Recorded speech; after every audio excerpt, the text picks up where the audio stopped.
السلام عليكم ورحمة الله وبركاته. toban tallaabo oo sare aad ugu qaadi karto kalsoonida qofka. Kalsoonidu waa inaad aaminto awoodda ay naftaadu leedahay adigoo ka haysta aragti guud iyo mid gaar ahaaneedba. Kalsoonidu waa shayga qofka ku dhaqaajiya ama ku amra inuu hawl badan qabto isaga oo xamaasadaysan. أقبلت يا رمضان الخير مستبقا والقلب يشتاق دوما أنت تروينا يا درة الكون طاهر نبض خافقنا فالجرح كبلنا فاغسل معاصينا. kalsoonidu waxa ay tahay inaad u aragto naftaada soo saari karta ama wax soo kordhin karta guulna gaari karta. naftaada markaad ku kalsoonaato ayaad hiigsan kartaa waxa aad rabto, waana furaha ugu muhiimsan ee guusha lagu gaaro. hal furo oo muhiim u ah guusha waa kalsoonida. hal furo oo muhiim u ah kalsooniduna waa diyaar garowga.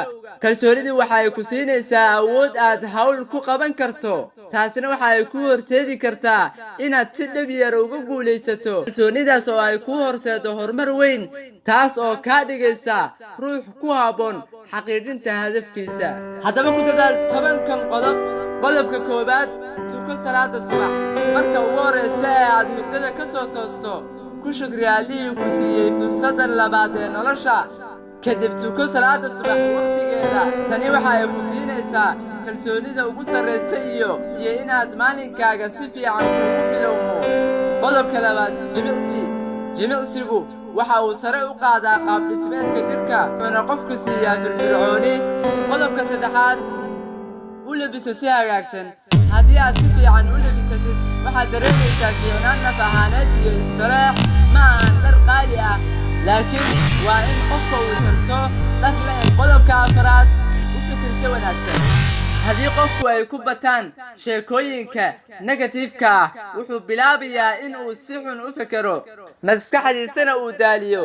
u fikir si positive ah, dhanka wanaagsan ka eeg wax walba. qodobka shanaad, noqo mid naxariis badan oo deeqsi ah. dadka oo aad u naxariisato, deeqsi aad u noqoto, waa wax ugu sarreeya ee qofka siiya farxad, taasoo sare u qaada kalsoonida. haddaba ogow, haddaadan wax u tarin naftaada wax uma taraysid. haddaba ogow, haddaadan dadkaada wax u tarin naftaada wax uma taraysid. ee ku dadaal inaad dadka wax u tarto. qodobka lixaad, seexo hurdo kugu filan.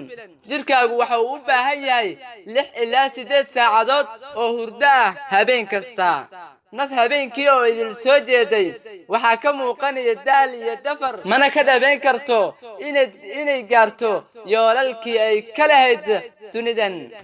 qodobka toddobaad, ku dadaal nadaafadda jirkaaga oo dhan.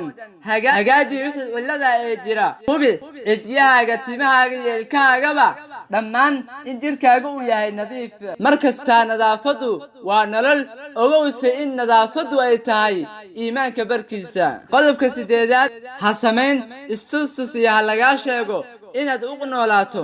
weligaa ha yeelan sifada istustusnimada iyo ha lagaa sheegada ah. haddaba adigu naftaada garwaaqso awoodaheeda. haddii naftaada aad kalsooni siisid, waxaad diidi kartaa ku dhowaad wax walba. naftaada ku kalsoonow. waxaad taqaanaa wax ka badan waxaad u malaysid inaad taqaanid. أقبلت يا رمضان الخير مستبقا والقلب يشتاق دوما أنت تروينا يا درة الكون طاهر نبض خافقنا فالجرح كبلنا فاغسل